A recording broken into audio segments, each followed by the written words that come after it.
네, 바로 그 한계 가운데 하나이고 역시나 이번 사건 가장 큰 의혹 가운데 하나가 군사경찰과 군검찰의 부실 수사 의혹 대목입니다. 여기에 대한 중간 수사 결과도 나온 건데 국방부의 합동수사 자체도 부실한 것 아니냐는 지적이 일고 있습니다. 소환에 응하지 않던 전익수 법무실장은 수사 결과가 발표된 오늘 슬그머니 출석하기도 했습니다. 김문경 기자가 보도합니다.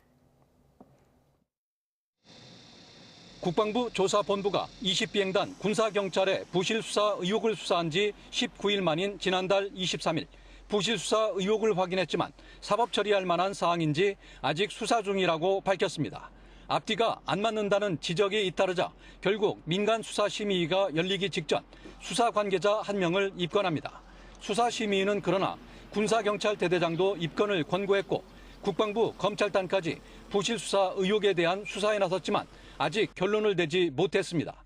제기된 의혹과 관련하여서는 명확한 진상규명을 위해 성역 없이 수사하고 있습니다. 공군 검찰의 부실 수사 의혹 역시 마찬가지입니다. 국방부 검찰단이 공군 법무실장실 등 직무유기 의혹을 받는 핵심 부서에 대한 압수수색에 나선 건 수사 시작 18일 만이었습니다. 이 과정에서 전익수 법무실장이 공수처에 수사를 의뢰하는 등 반발했고 소환 조사에 응하지 않던 법무실장은 중간 수사 결과를 발표한 오늘 슬그머니 출석했습니다.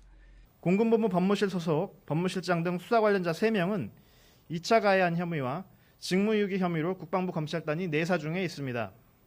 국방부는 장관 직속 성폭력 대응 전담 조직과 성폭력 전담 수사팀 설치, 각군 참모총장 직속 검찰단 창설, 군사법원 항소심 재판 민간 이양 등의 후속 대책을 강조했지만 조사본부장은 엄중 경고에 그치고 부실 수사 의혹에 대한 수사는 매듭짓지 못했습니다. YTN 김문경입니다.